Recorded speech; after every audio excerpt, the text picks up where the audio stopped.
The WhatsApp trick I'm going to share with you in this video is going to blow your mind because it's going to allow you to use WhatsApp without internet connection. So whether you have internet or not, with this WhatsApp trick, you'll be able to make WhatsApp phone call and even send WhatsApp messages. So let's go ahead now and do this.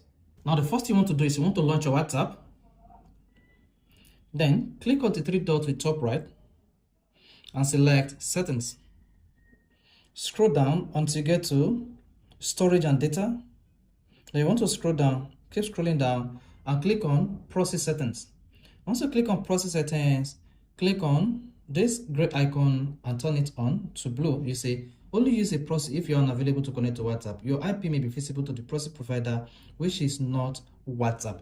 If you're not having a network to make WhatsApp phone call with your proxy turned on WhatsApp, you'll be able to make a phone call and even receive and send messages to all your friends and family on WhatsApp. So with this just proxy server turned on, you'll be able to use your WhatsApp without internet connection. You can make phone call or send WhatsApp messages with it. If this was helpful, you want to hit the like button and follow for more tips just like this.